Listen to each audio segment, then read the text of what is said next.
Hello everyone, welcome back to your own channel. आज हम करने जा रहे हैं आपकी वर्कशीट नंबर 24, विषय गणित कक्षा 10, हमारी डेट 3 सितंबर के लिए।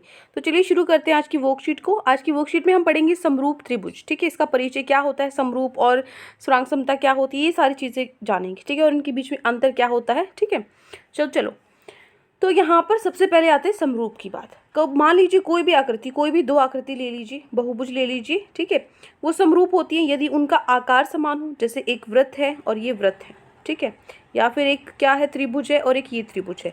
ये क्या है, ये क्या है, समरूप है। ये दोनों क्या है, ये भी समरूप है अगर इनका आकार, क्योंकि इनका आकार क्या है, एक जैसा है। आकार समान हो लेकिन माप बेशक भी, माप कैसा भी हो सकता है। मान लीजिए आप इसका साइज जो है ना, छोटे बड़े हो सकते हैं, वो दिक्कत नहीं है। ठीक है, माप सेम भी हो सकता है, नहीं भी, तो ये क्या होंगे, समरूप त्रिभुज होंगे। लेकिन समान नहीं है। यहाँ पे निम्न, अगर आप यहाँ देखते हो, तस्वीर देखते हो, यहाँ पे क्या है, ये दो पिक्चर्स हैं जो समरूप हैं लेकिन समान नहीं है। समान में क्या आएगा, सेम साइज भी सेम होना चाहिए, दिखने में, सिर्फ आकार नहीं। तो आपने क्या समझा कि जो समरूप हैं वो क्या होते हैं, समरूप त्रिभुज जो आकार में क्या हो जाते हैं, एक जैसे होते हैं, एक समान होते हैं। ठीक है, साइज बेशक अलग हो। अब आता है जब साइज भी सेम हो जाएगा ना, आकार भी सेम है और उसका साइज भी, माप भी उसका उतना ही है, समान है, तो ऐसी जो आकृतियां होती है वो होती है स्थिरांक सम। ठीक है, तो दो आकृतियां हमने ली हैं वो स्थिरांक सम होती हैं यदि उनका आकार और माप समान हो। जैसे कि झुमके का जोड़ा, जो कानों के झुमके होते हैं, दोनों में सेम ही होते हैं ना, बिल्कुल सेम साइज, सेम शेप, सब कुछ सेम होता है।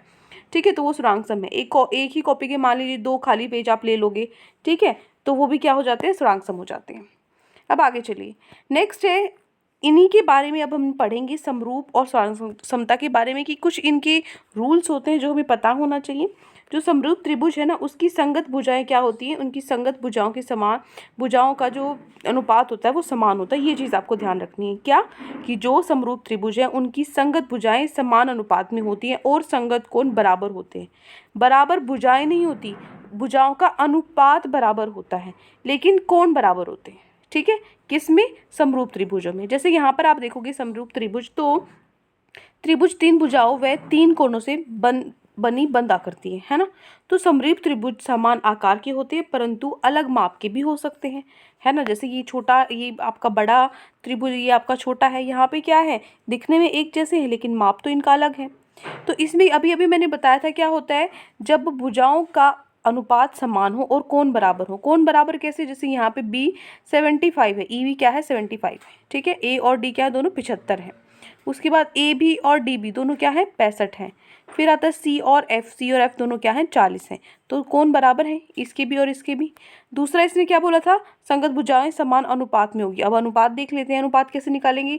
जो ये भुजा है, इन हमने ले ली भुजा ए बी, तो इसमें भी वही भुजा लेनी है जो इन कोनों के बीच में आती है। 75 और 65 के बीच में, इस वाली भुजा में, इस वाले त्रिभुज में कौन सी भुजा है, 75 और 65 ये है, ये वाली भुजा है। ठीक है, तो ए बी बटे ई डी। ठीक है, उसके बाद इसी तरीके से बी सी बटे ई एफ और फिर ए सी बटे डी एफ। क्लियर, तो ये हो जाएंगी हमारी क्या, भुजाएं, भुजाओं का अनुपात बराबर होगा। तो इसलिए जो ए बी सी और डी एफ ये क्या है, समरूप है, क्योंकि ये दोनों कंडीशन पूरी हो रही हैं। और इन्हें हम इस तरीके से लिख सकते हैं, जो ये बीच में आपको दिख रहा है ना, ये इस चिन्ह से हम दिखाते हैं कि दोनों त्रिभुज क्या है, समरूप है। ठीक है, अब आगे देखो, स्थिरांक समता त्रिभुज। दो त्रिभुज स्थिरांक सम कब होते हैं, यदि उनकी संगत भुजाएं और संगत कोण बराबर हो। अनुपात नहीं, भुजाएं बिल्कुल बराबर हों, कोण भी बिल्कुल बराबर हों। जैसे यहाँ पे चित्र में दिखाया गया है, कोण ए बराबर किसके है, डी के बराबर है, बी बराबर किसके है, ई के, और सी बराबर किसके है, एफ के। ये कोण बराबर है। भुजाएं देखिए तो A B is equal to A D E D, A B E D के बराबर है, बी सी डी एफ के बराबर है, और ए सी हमारी किसके बराबर है, ई एफ के बराबर है। ये भुजाएं बराबर है। ठीक है, तो इसलिए ए बी सी, इसलिए जो ए बी सी है और डी ई एफ है, ये दोनों क्या है, स्थिरांक सम होंगे, क्योंकि भुजाएं भी बराबर है सारी, कोण भी बराबर है। तो हम इसको किस तरीके से दर्शाएंगे, ये जो बीच में आपको चिन्ह दिख रहा है ना, ये होता है स्थिरांक सम का। ऐसे इक्वल टू का चिन्ह लगा के ऊपर हमें समरूप वाला ही चिन्ह लगाना है। ठीक है, तो ये दिखाता है कि ये त्रिभुज क्या है, आपस में स्थिरांक सम है। क्लियर, चलिए अब हम चलते हैं हमारे क्वेश्चन आंसर्स पे। तो आज की वर्कशीट में 4 प्रश्न आपको दिए गए हैं। पहला प्रश्न है आपका, ये पिक्चर आपको चित्र दिखाई दे रहा है, इस चित्र में देखकर आपको बताना है कि कौन कौन से समरूप आकृतियों के उदाहरण हैं। ये चारों में से आपको बताना है समरूप आकृतियाँ कौन सी हैं। पहला देखो, पहले में क्या है, आपको क्या दिया हुआ है, जैसे ये आपका पैर है, ये एक्सिस ऑफ रिफ्लेक्शन, ये इसी के रिफ्लेक्शन है। मान लीजिए आप अपने आप को शीशे में देखते हैं, तो क्या आप अपना बड़े या छोटे लंबे ऐसे दिखते हैं? नहीं ना, जितने हो आप उतने ही दिखते हो, है ना। तो आपके रिफ्लेक्शन है वो, जितने पतले हो आप, जैसा आप करेंगे बिल्कुल सब कुछ सेम दिखाई देगा शीशे में। तो यहाँ पर भी वैसा ही है, ये जो ये पैर है इसकी रिफ्लेक्शन है, ये शीशे में अगर देखें तो ऐसा ही दिखाई देता है। तो ये क्या होंगी, समरूप आकृतियाँ होंगी। समरूप पूछी है, सुरांगसम नहीं पूछी, क्या होंगी। एक मिनट, यहाँ पे मैंने इसका आंसर तो सुरांगसम के लिए लिखा है, मैं इसको ठीक कर देती हूँ, वेट। तो इसका आंसर आ जाएगा सभी, ठीक है ना। आंसर क्या आ जाएगा इसका, सभी। देखो जो ये ना इसलिए मिसप्रिंट हो रखा है क्योंकि जो आपका इंग्लिश मीडियम का जो ये वर्कशीट आई है ना, तो इंग्लिश मीडियम में यहाँ पे ना समरूप नहीं, यहाँ पे सुरांगसम पूछा गया है, ठीक है। और सुरांगसम के हिसाब से इसका आंसर ए आना चाहिए, ठीक है। अगर ये यहाँ पे मिसप्रिंट है लेकिन अब समरूप बोला है तो हम इसके अकॉर्डिंग अपना आंसर दे देते हैं।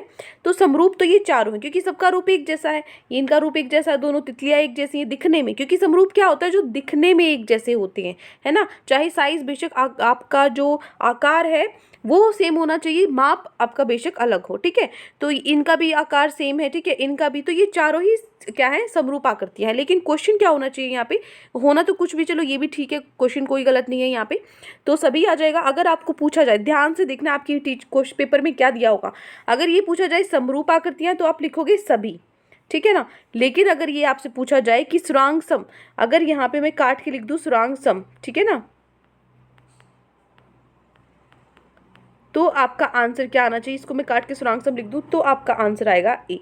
तो मैंने आपको दोनों ही बता दिए हैं, चाहे ये गलत हो चाहे ठीक हो। अगर समरूप दिया हुआ है ये तो आंसर सभी आएगा, और सुरांगसम दिया हुआ है तो आपका आंसर ए आएगा। इस चीज़ का ध्यान रखना है आपको, ठीक है। चलिए आगे बढ़ते हैं प्रश्न नंबर 2 पे। प्रश्न नंबर 2 है, निम्न में से समरूप षटभुजों का पहचान कीजिए। तो निम्न में से कौन से समरूप एक जैसे षटभुज क्या होते हैं, जिसकी 6 भुजाएं होती हैं। देखो 6 भुजाएं तो चारों की हैं, लेकिन ध्यान से देखो 6 भुजाएं षटभुज में बराबर होती हैं, छोटी बड़ी नहीं होती। लेकिन यहाँ पे ये छोटी हैं और ये वाली बड़ी हैं, तो ये तो षटभुज है नहीं, दोनों ए और बी तो है नहीं। उसके बाद सी और डी चलते हैं। देखो इनकी सारी भुजाएं क्या है, बराबर है, 6 भुजाएं हैं इनकी। और देखो इनके आकार दिखने में एक जैसे लग रहे हैं, एक जैसे हैं, तो ये क्या है, समरूप है। हमें माप से मतलब ही नहीं है, ये छोटा है ये बड़ा है, उससे हमें मतलब नहीं है क्योंकि इसने सुरांगसम थोड़ी पूछा है, माप अलग हो सकता है। तो क्या आंसर आ जाएगा, सी और डी आंसर आ जाएगा। तो समरूप षटभुज कौन से हैं, सी और डी, ठीक है। आगे बढ़ते हैं, प्रश्न नंबर 3 है, नीचे दिए गए चित्र में, ये आपको चित्र दिख रहा है, इसके अंदर आपका जो ए बी सी है, ये वाला जो त्रिभुज है, और पी क्यू आर, ये वाला जो त्रिभुज है, ये समरूप है। तो पी क्यू और क्यू आर, ठीक है, पी क्यू, एक मिनट, पी क्यू और क्यू आर, इनकी लंबाई आपको ज्ञात करनी है। चलो इसको फाइंड आउट करते हैं। देखिए प्रश्न नंबर 3, ये आपका प्रश्न नंबर 3, यहाँ से क्या दिया हुआ है, पहले आपको आकृतियाँ जो दी है वो डायग्राम चित्र है वो ज़रूर बना लेना, उनको देख देख कर ही हमें क्या करना है, क्वेश्चन करना है। क्योंकि इसमें ना भुजाएं लिखी हुई है, कौन सी भुजा कितनी की है देख लेते हैं। अभी यहाँ पे ए बी है 7 सेंटीमीटर या जितना भी इसने मीटर लिया, कुछ लिखा नहीं हुआ, यूनिट मान लेते हैं। इकाई ए बी 7 इकाई है, ठीक है, ए सी 12 इकाई है और बी सी 10 इकाई है, पी आर 18 इकाई है। ये दोनों हमें निकालनी है, ठीक है। पता लग गया ए बी बी सी कौन सी कितने इकाई की है। अब इसको क्वेश्चन में रखेंगे तो हम अगर आंसर 3 देखें तो ट्रायंगल जो हमारा त्रिभुज ए बी सी है और पी बी आर, इनमें हमारा जो अनुपात है, अगर इसने क्या बोला है, दोनों त्रिभुज क्या है, समरूप है, तो समरूप के लिए अनुपात जो होते हैं भुजाओं के वो बराबर होते हैं। तो अनुपात मैंने बराबर लिख दिया, ए बी बटे पी क्यू बराबर है बी सी बटे क्यू आर, जो बराबर है ए सी बटे पी आर के। क्यों, क्योंकि जो ए बी सी और पी बी आर है ये क्या है, समरूप है, ठीक है। पी क्यू आर आ जाएगा, सॉरी यहाँ पे, तो ये मैंने यहाँ पे करेक्शन कर दी है, ठीक है। ट्रायंगल एबीसी और पीक्यूआर में, तो यहाँ पे ट्रायंगल एबीसी और पीक्यूआर है, ये क्या है, दोनों आपस में समरूप है, तो इनकी जो अनुपात है वो बराबर होने चाहिए। अब मैं क्या करूँगी, यहाँ पे मुझे क्यूआर निकालना है, क्यूआर यहाँ पर है, तो मैं इन दोनों को ले लूँ क्योंकि इसमें क्यूआर है। तो इन दोनों को अगर मैं लेती हूँ, इनकी वैल्यूज पुट कर दो, ठीक है, जो इनकी भुजाएं हैं उनका मान इनके अंदर रख दो। क्या करूँगी मैं, यहाँ पे जो बी सी है वो मेरे पास 10 था, ठीक है, चित्र में बनाया हुआ है, वहाँ पे लिखा हुआ है ए सी 12 था और पी आर 18 है। यहाँ से मैं क्यू आर निकालूंगी, क्या करूँगी, इसको आपस में गुना करूँगी इनको, तो 10 गुना में 18 और क्यू आर गुना में 12, 12 यहाँ पे गुना में, नीचे जाके विभाजित हो जाएगा, डिवाइड में हो जाएगा। अब काटो इसको, 3 से कटता है, ये 4 पे जाता है, ये 6 पे जाता है, फिर ये 2 पे कटता है, ये 3 पे कटता है, फिर 2 से 1 5 कट जाता है, ये 5 थी 15 होता है। जो क्यू आर है वो कितना आता है हमारा, 15 आएगा, ठीक है। अब इसी प्रकार क्या करेंगे यहाँ पे, अब मुझे क्या निकालना है, तो क्यू आर निकल गया। अब मुझे पी क्यू भी तो निकालना है, पी क्यू निकालना है, तो अब की बार मैं ये दोनों ले लूँगी, है ना। पहले क्यू आर निकालना था तो ये दोनों लिए थे, अब पी क्यू निकालना है तो ये दोनों ले लूँगी। तो ए बी बटे पी क्यू किसके बराबर आया, ए सी बटे पी आर के बराबर आया। तो बस अब इनके अंदर मान रख देंगे हम। ए बी क्या है, ए बी 7 दिया हुआ है, पी क्यू हमें निकालना है, ए सी बटे पी आर क्या है 12/18 है यहाँ से, है ना। तो इसको गुना कर देंगे आपस में, तो 7 × 18 और पी क्यू × 12, 12 इधर गुना में नीचे जाके विभाजित हो जाएगा। तो क्या आंसर आएगा, इसको कट करने के बाद जब हम इसको सॉल्व करेंगे तो पी क्यू का मान क्या आएगा 10.5 आएगा। ठीक है, तो यही निकालना था हमें, क्या, एक तो पी क्यू और एक निकालना था क्यू आर। ठीक है, ये दोनों निकालने थे और यहाँ पे करेक्शन करनी थी, ये पी बी आर लिखा हुआ था, मैंने यहाँ पे क्यू लिखना था बस। ठीक है, चलिए, तो ये हो गया आपका प्रश्न नंबर 3। अब आगे चलते हैं हमारे प्रश्न नंबर 4 पे। प्रश्न नंबर 4 क्या है, तो देखो ये हमारे जो पहले क्वेश्चन है फर्स्ट सेकंड थर्ड, ये तीनों प्रश्न हमारे हो गए। हमारा आता है चौथा प्रश्न।